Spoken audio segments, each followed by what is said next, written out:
Hi, this is Lance Howard, and I wanted to share with you another piece that I finished writing today. It's something that began a few days ago, but really, who knows when it started. Each piece that I write is a sort of culmination of events and experiences from my life and encounters from other people's lives, things that I pick up and learn along the way. And so, the name of the piece I want to share today, which you will also be able to read on my blog, is titled Family Pains and World Peace. In my experience and personal investigation, the people that cause the most pain and frustration for us are our own family members. And I've wondered, why is this? It seems that within the family unit and our closest relationships, whether by proximity or emotional attachment, we have the greatest chance of emotional upset. The longer I live, the more experiences I gain that point to one truth that cannot be ignored. Everyone wants to be loved. More specifically, everyone looks to the people who are closest to them for support and recognition. Resentment, withdrawal, and accusation settle in when we feel like these people, parents, guardians, siblings, friends, and spouses, are not there to support or recognize us. We are all looking for the same thing, but unfortunately, we are not very intelligent when it comes to our emotions. So instead of being able to confidently state what we are feeling and needing, without expressing it angrily, we sort of expect others to automatically know what makes us feel appreciated, or loved, or hurt, or abandoned. And if this is not true, then we must explain why we get so upset when our loved ones don't say or do as we think they should. We can be very quick to judge their shortcomings and lose sight of the fact that we, in one way or another, do the same or similar things. The truth is, when it comes to the people closest to us, we, just like them, are sometimes shooting in the dark when it comes to being sensitive to their needs and the bids they send for attention.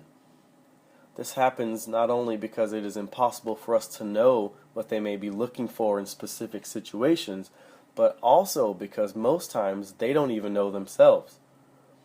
In this way, we are doomed to let one another down, and the best thing we can give one another is our understanding. Understanding and open communication is the only way to heal such unintentional letdowns.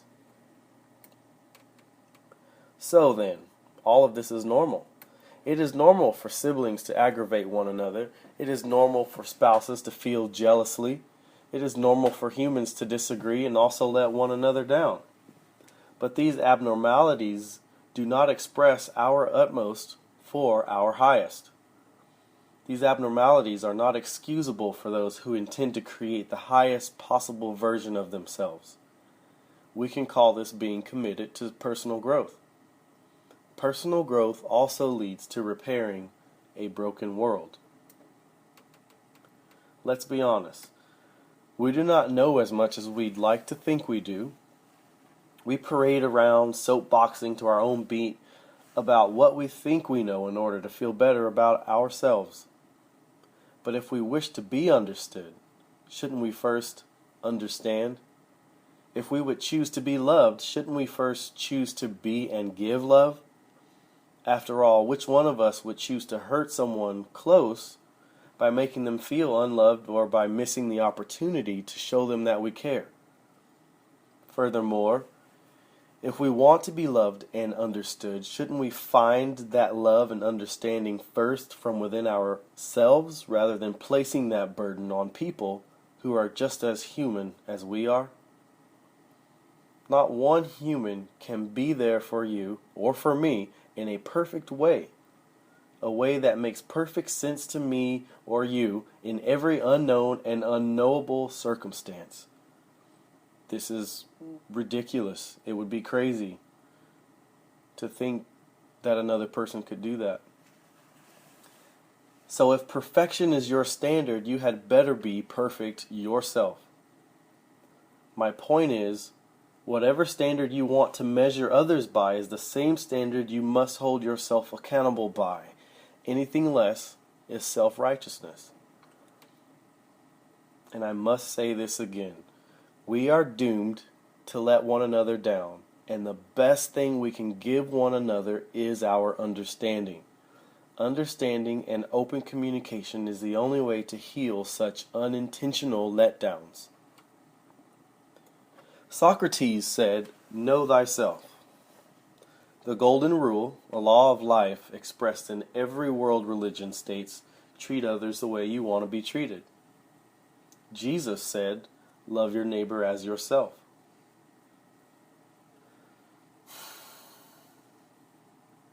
All of these sayings are very challenging, and it leads me to say to anyone and everyone I've ever let down, I'm sorry for the ways I hurt you.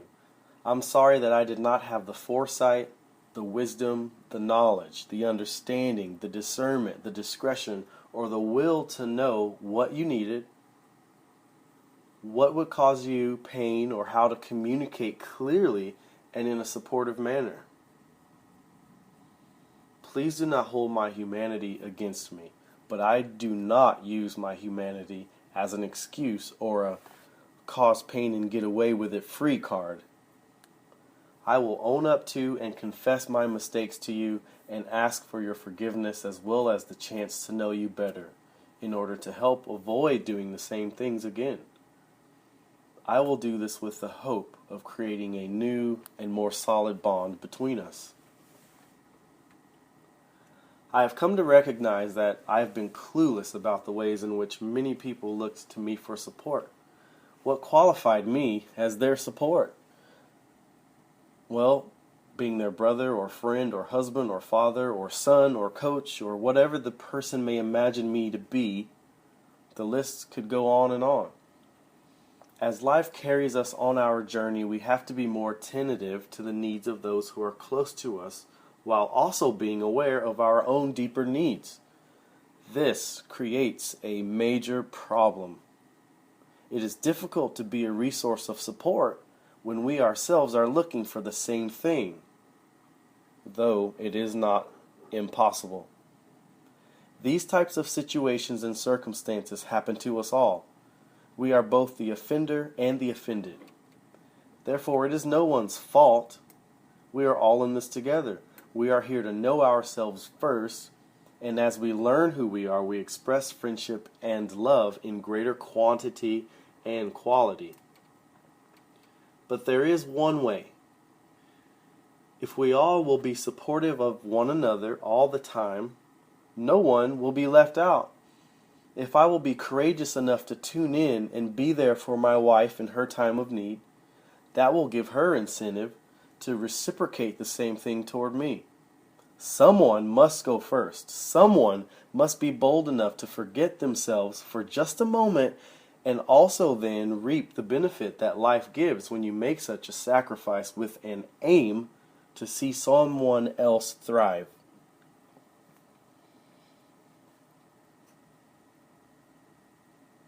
Jesus also said, greater love has no man than this, that he lay down his life for friends. That's from John chapter 15, verse 13. And when that verse is investigated from the Aramaic language, it may sound something more like this. The greatest, most powerful, and highest way to live is to love like this. Lay down your prized self-image, who you think you are and who you want everyone to see you as. Make that image equal to the breath of another person, that soul or self that presents him or herself as separate, but is nonetheless included in the womb of the universal one, along with all humanity, breathing the one breath, sacred unity since the very beginning. If we are interested in stepping up and learning to do this, we must first understand that we are all guilty of causing pain, and in this sense, we are all innocent. hugely unaware of our offense and shortcomings. So then, this is not a matter of you versus me or me versus you. This is a matter of us versus us. To help confirm this from another perspective, the science is in. We are one. At life's most basic building blocks, we are the same. Individual but not separate. Different vibrations of one energy. Our words and thoughts have a profound effect on our lives and on one another. What we do for one, we do for all, including ourselves, whether constructive or destructive. What so-and-so did to you, they in some way did to their self as well. And here's an opportunity for me to be supportive, because I know this doesn't necessarily take away or reduce the pain you felt, but such knowledge is worth considering and in its own way can be helpful. So, it begins with me. Do I want to be the person causing pain in others' lives? No, I do not. Then every choice requires my utmost for my highest. Am I being realistic in remembering that there is only so much my humanity can take in, but my human power of awareness can expand and learn to become more and more conscious and sensitive? Yes, I am.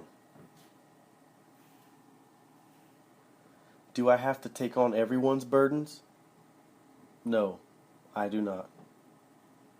Being supportive does not mean I have to solve their problems. It just means I need to be there. Let them know I hear them and recognize their struggle. This might be as simple as a smile, a pat on the shoulder, a hug, making eye contact and saying, "That must be rough. I'm sorry you have to go through that." Or it may sound like, "Man, that's lame. Is there anything I can do to help?" I choose to help create a better world, one in which no one feels abandoned and no one feels ashamed. Only when I am helping us move toward this is my highest being expressed. It starts with and within me. Then it can move out to my wife, my kids, my family, and friends. From here, an exponential positive effect of paying it forward will begin, because humans who feel loved and supported will naturally know how to give love and support in their own way when the opportunity arises. When we look out for one another in this way, we look out for ourselves, and the effects this level of emotional intelligence and awareness brings will echo further and deeper than we know toward a changing world. All our fears would become recognized illusions. We would let go of them. A world of less fear is a world of more love. So then, let us support, recognize, and appreciate one another as we first do this for our individual selves. Let us begin to know ourselves, that once we realize our true identity, we will no longer have to assert our own greatness by putting ourselves ahead or making ourselves be heard over anyone else. We also will no longer have to feel abandoned or let down by the natural shortcoming of people closest to us. Again, we are doomed to let one another down, and the best thing we can give one another is our understanding. The understanding that we are humans learning to be better humans. Understanding and open communication is the only way to heal such unintentional letdowns. Once we truly realize our identity, we will realize the only war we need to wage in this world is one on the inside, as an investigation of our own insecurities and inner voices that make us think less of ourselves and therefore less of others. When we learn who we truly are, we will no longer have to be a people who hide things behind closed doors and closed hearts. We will know vulnerability is part of our greatest strength, the strength to change, to heal, to love, and to be courageous enough to start this process. We will stand together as one in support of life itself. No matter how insurmountable it may seem, we will step up to the challenge and opportunity love and peace has called us to. We will do this when we realize our deepest longing is for love and peace, for these are foundational to our identity. Thanks for listening.